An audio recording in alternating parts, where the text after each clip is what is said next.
Just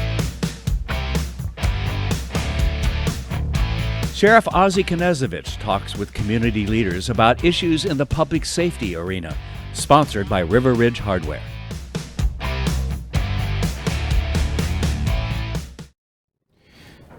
How you doing today? This is Sheriff Ozzie Knezovich with the Sheriff's Report. In studio with me today, I have a good friend, Rob Mccan, Director of Catholic Charities, and Rob and I are going to have a discussion a little bit about what you're seeing on the streets right now involving the homeless issue, the perceptions versus reality of homelessness, and quite frankly, the perception versus reality of the ability of law enforcement to help you in these areas anymore.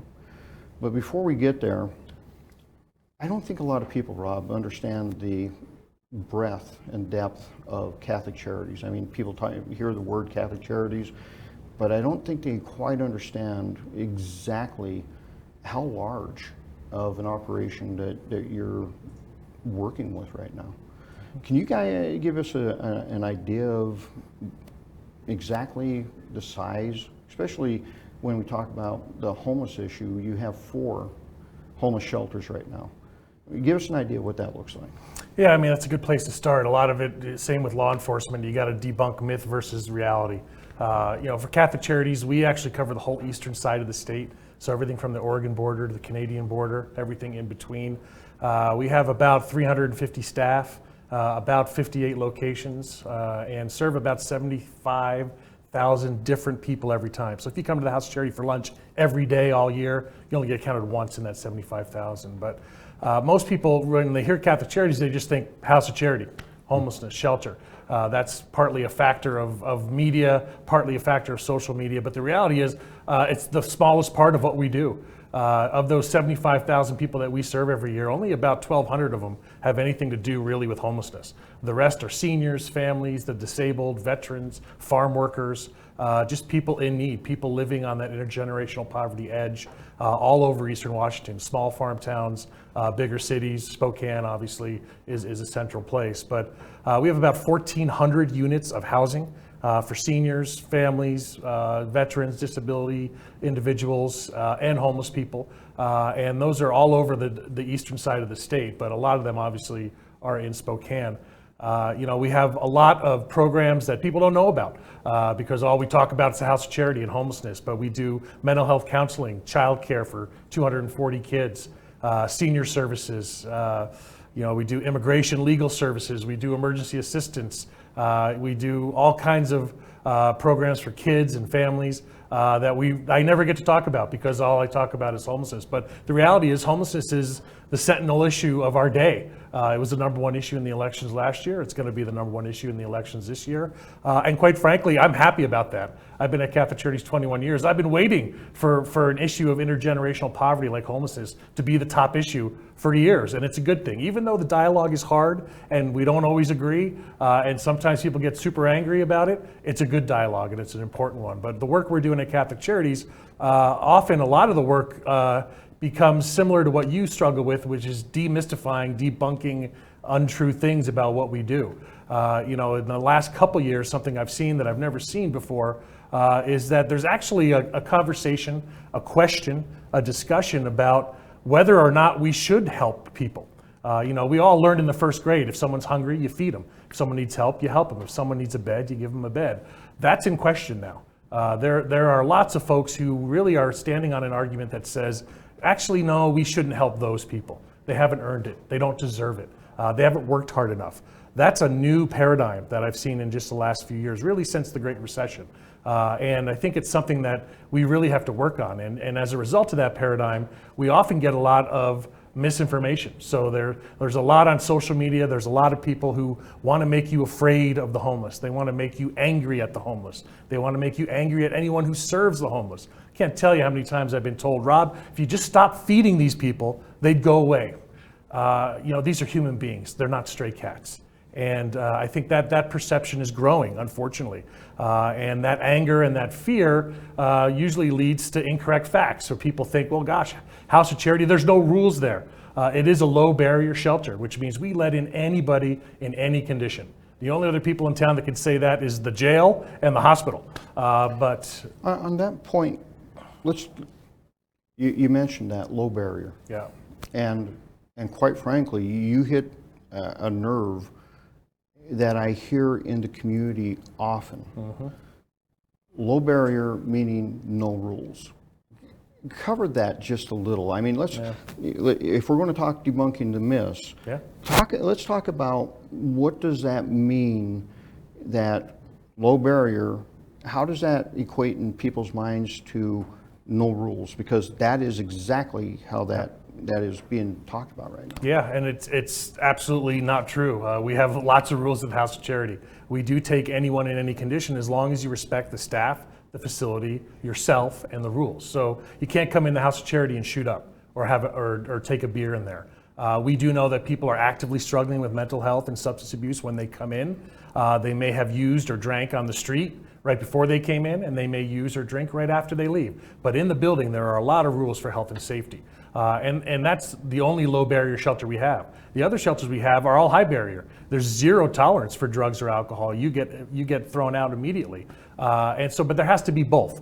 This community needs both. When I finally get someone clean and sober at the House of Charity, the last place I want them is in the House of Charity, where they're going to be in the day room and run into all their old drinking buddies. It's much better to put them in a place like UGM, where it's a clean and sober environment, can support them, less temptation. That's absolutely needed. But you also need a place for those folks to go that can't get in anywhere else. The community, they don't want them downtown.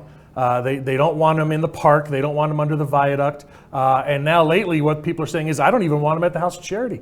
I wish you'd move that place or close it down. It's attracting more people. The food is so good that they're coming from Alabama and Texas and Florida. Well, the data says no. The city's own data says 80 to 85% of our homeless folks are born within 75 miles of downtown Spokane. But people still get angry. The reality for us is, it doesn't matter if you're from Spokane or Syracuse or Syria.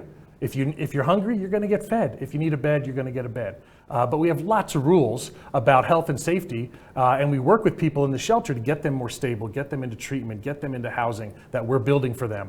But they have to be willing to work with us, and some are not. And the optics that we get judged on are not the 180 guys in the House of Charity. It's the 20 guys hanging out outside the building who we beg to come in. They say, no, we refuse to come in. And they're out there, and some of them unfortunately have criminal intent and are involved in criminal activity. They prey on our vulnerable clients when they come out the door. They rob them. They take their money on the first of the month when they get their check. And those are the people that, as you drive by in Spokane, you drive by and you see this crowd of people in front of our buildings and you go, whoa, that's scary. And I don't like that. That's a frightening optic. And so that becomes the narrative, when the truth is, the folks that we have inside are following the rules. And in our homeless housing, same optic is that, wow, you're giving these free apartments to people. There's no rules. They're shooting up in their apartments. And they got free rent from the federal government. I've worked every day in my life and no one gave me a free apartment. That's that kind of rhetoric that comes from a place of fear and anger. The reality is that our homeless housing projects are a lot like a college dorm, right? Where you've got 50 people in there and 47 of them are there to do the right thing, get stable, have a good life, have a forever home. But you got 2 or 3 that want to do nothing but trouble. In a college dorm, the RAs spend all the time, not on the 97 kids that are there to study, on the 3 kids that just want to party. Let's shift gears just a touch, but I do want to come back to the perception of we're just giving, because that is a major perception that I hear on a continual basis. But you say you have this crowd that outside the doors, usually around the time when people are getting checks or something. What's the response from law enforcement right now for you? That's a great question, and we've seen a pretty dramatic change in that. I believe that we are blessed with a really good law enforcement agency in the police department and the sheriff's department. I've been saying that for all 21 years I've been at Catholic Charities. They treat our people with dignity and respect and give them a level of patience and understanding that they don't always earn, but they get it anyway, and that's professionalism. That being said, it's hard for the police to respond to all of this. Their calls are backed up because of some of these new laws that, they used to clear a call in an hour, and now it's taken them 6 hours to clear the same call. which, it's a reduction in the use of force, which I think we all agree is a great thing. But then it also stacks up and backlogs those calls, so that when my folks call and say, hey, I got a drug dealer, we all know he's a drug dealer. He's been parked out here all week, and he's openly dealing drugs on camera in front of the building in broad daylight. They have to stack that call up and respond to the most priority. They're understaffed, the police department, the sheriffs. It's hard to get people to be cops anymore. They're moving to Montana and Idaho, and it creates a lack of personnel and then a lack of funding, so you don't have enough officers on the street to where they can't respond to everything. And that becomes a huge problem in terms of the police's ability to respond. I think the intention is there, the heart is there, but when those crowds are in front of our building and some of those people are preying on our clients and on our residents, we want them arrested. That's a law enforcement issue. And those are people that we've asked a million times, would you like us to help you? And they say no. They don't just say no, they say blank no.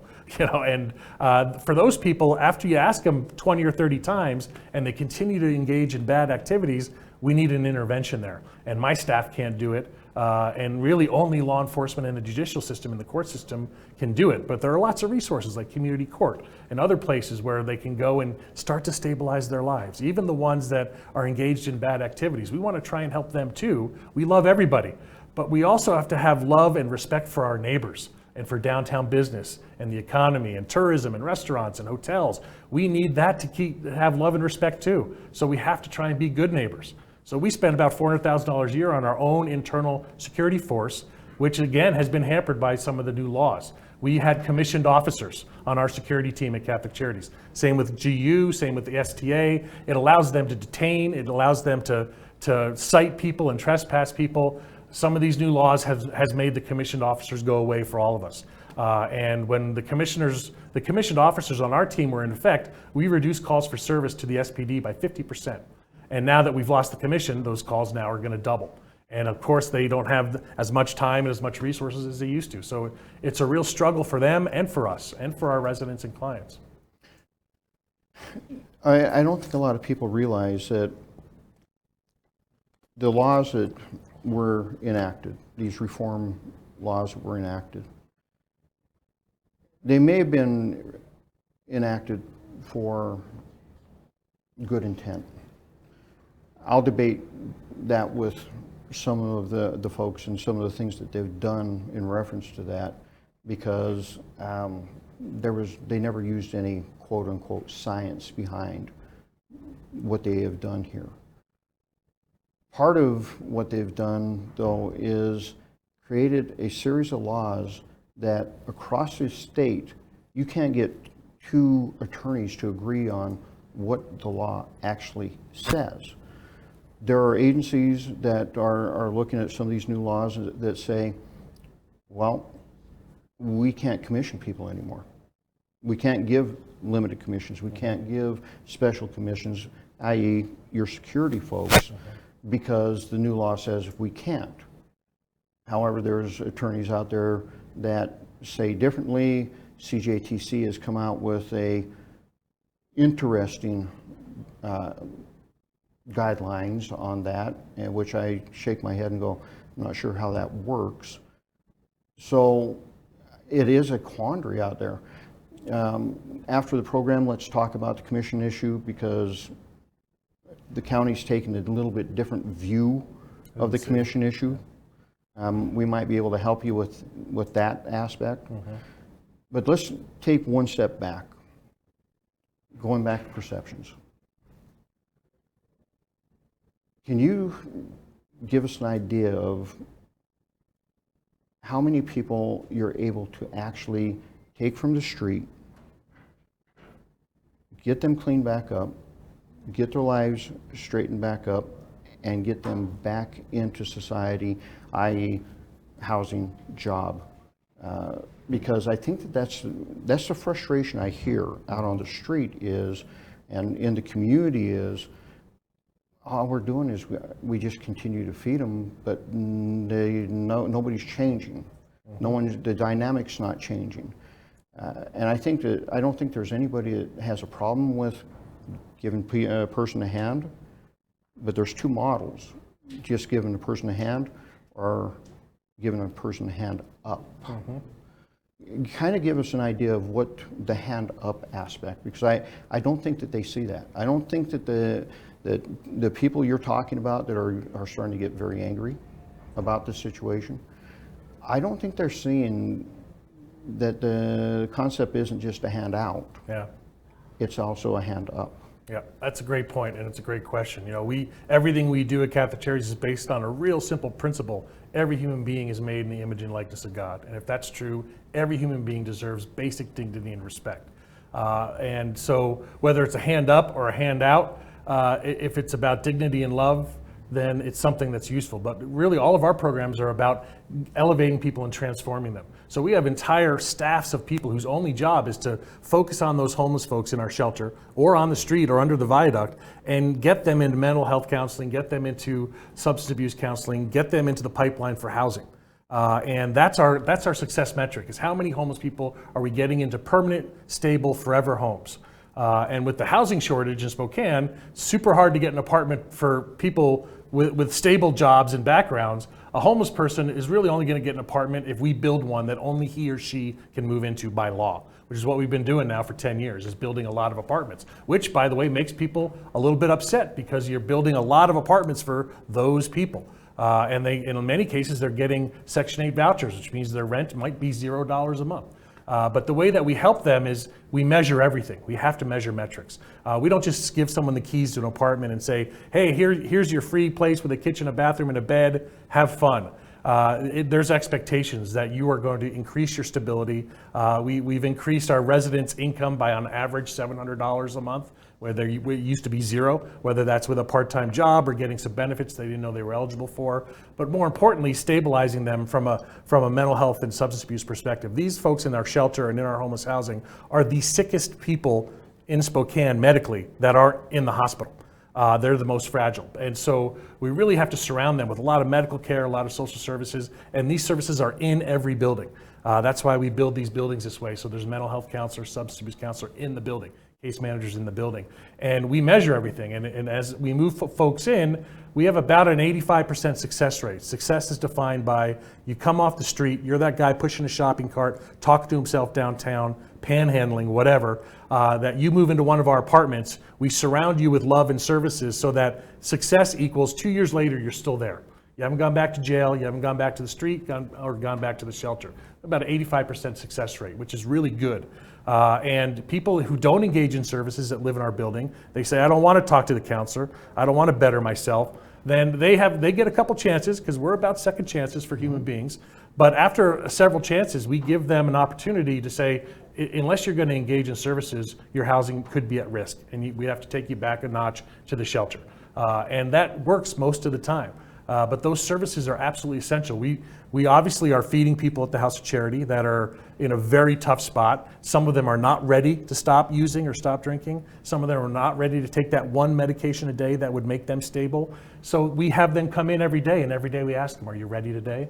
Are you ready today? And they may say no for weeks or months or even years, but we're there every day. And we have to give them that offer. The last couple buildings that we filled with homeless people that moved in, they were on average 11.2 years homeless. So that's an average, which means there were some 20-year folks in there with the 3-year folks. 11.2 years on the street in homelessness, moving into a forever home, but there has to be that path.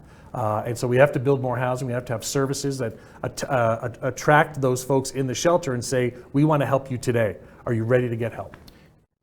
You know, Rob, one of the things I'm not sure people understand is you're dealing with an issue that, quite frankly, the state and even at the national level have basically walked away from. They've cut funding for. They've pushed it down to the local level, which is mental health issues, drug prevention, drug rehab.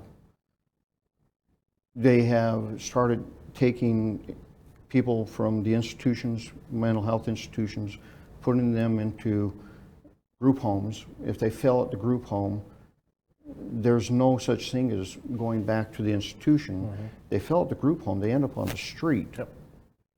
You're dealing with that aspect. Mm-hmm. And you know, there are people out there that cannot function in normal society. They need that structure. They need that institutionalized structure to help them move forward.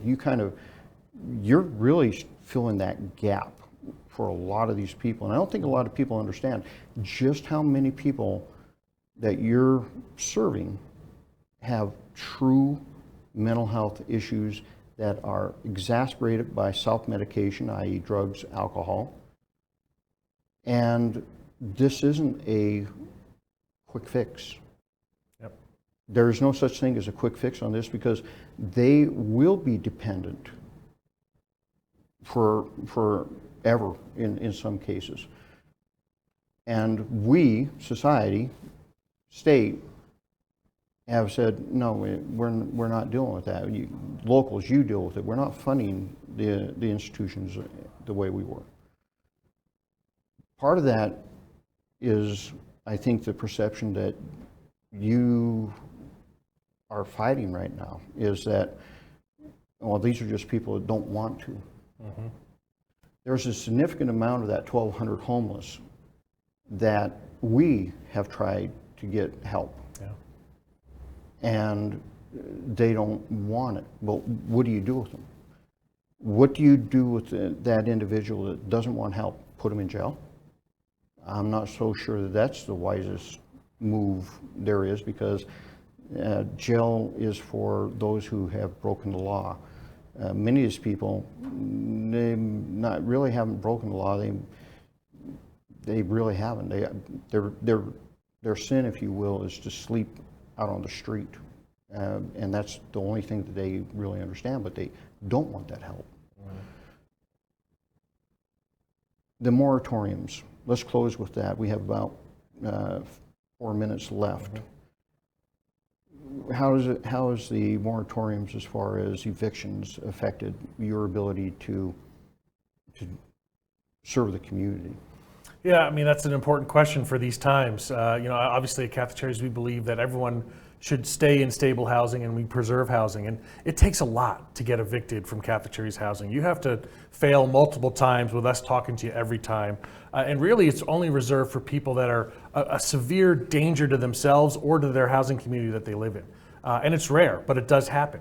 The moratorium has protected a lot of people from getting evicted. But at the same time, we have been unable to get rid of those 2 or 3 in each building that are really a danger to themselves or the whole community. We can't evict them. We had someone who started a campfire in our lobby, and we can't evict them. That's a health and safety issue, and we always want to preserve housing, and we do that. But sometimes the moratorium has an unintended consequence, and there's all this CARES money, billions of dollars. It's tens of millions just in our community for landlords to make up people's back rent so they don't get evicted. Here's what we're seeing. We call landlords. We say, hey, Bill Smith, he owes you $18,000. I'm going to write you a check for $18,000. All you got to do is promise you're not going to evict Bill when the moratorium's lifted. And here's what a lot of landlords tell me. Rob, keep the money. I don't want it. Because as soon as the moratorium's lifted, I'm going to evict him, and I'm going to put a coat of paint on that apartment and triple the rent. And in this housing inventory, they could do that, and they'll rent it like that. Yeah. And so the money to keep people in their units, it's not getting out there because a lot of landlords don't want it. The eviction moratorium has the consequence for us in that for people that are really harmful to themselves or to their community in our buildings, it's tougher for us to move them back to the shelter where we can cover them with love and stability and give them another try in a few months in another unit. But for now, you're starting a campfire in our lobby. You're not ready for this housing. The other 47 people in the building are, but these 3 that make up the last 3 in the building, they're not ready, and we need to be able to take action with them in a loving, compassionate way that gives them a safety net with us, but we still need to take action because we got 47 other people in that building that want to have a stable, happy, healthy, forever life. Again, a lot of issues here, a lot of perceptions, misconceptions, and I think a lot of people need to understand that we, meaning society, especially at the state level, have said we're not funding mental health. I have been saying this for 13 years now. I have been trying to get across to people that the bottom line is, what you're seeing is the state has gone to the least restrictive alternatives in many aspects. And they went to least restrictive alternatives in the mental health arena, meaning that if we move you out of the institution, put you in a group home, you fell there. And this is where I think that the failure of the state is.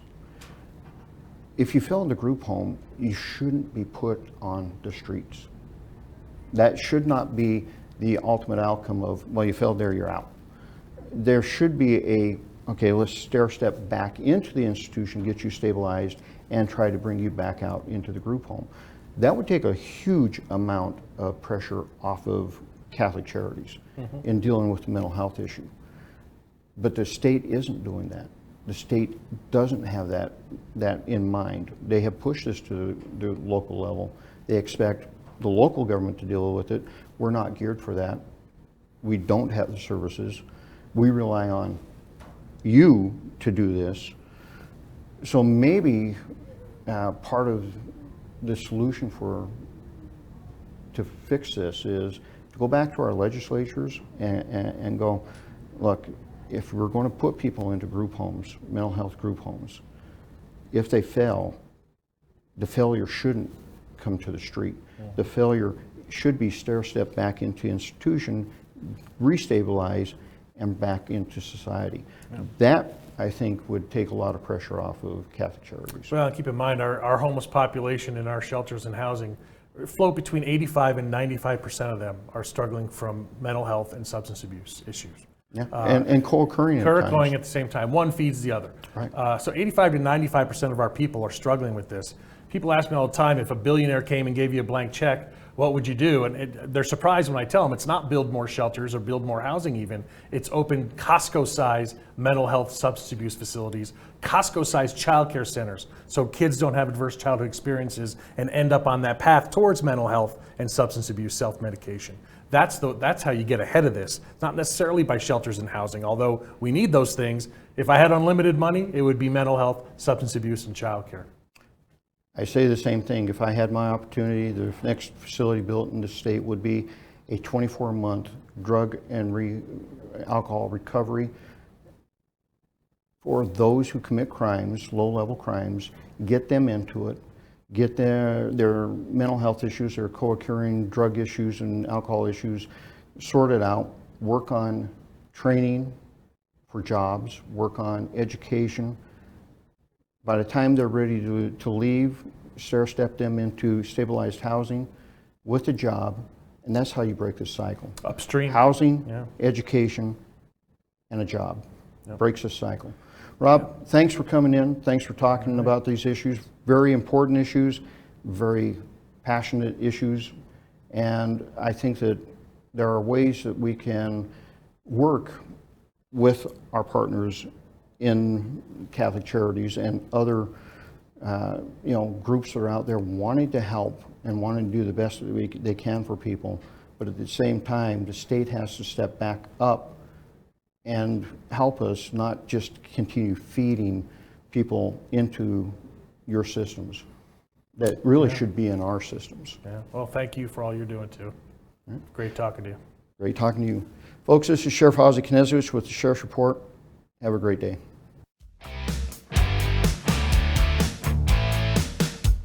Thanks for watching. Ask the host a question, recommend a guest, or check out any of our other programs on Facebook, YouTube, Twitter, Apple Podcasts, Spotify, or SpokaneTalksMedia.com. Sponsored by River Ridge Hardware.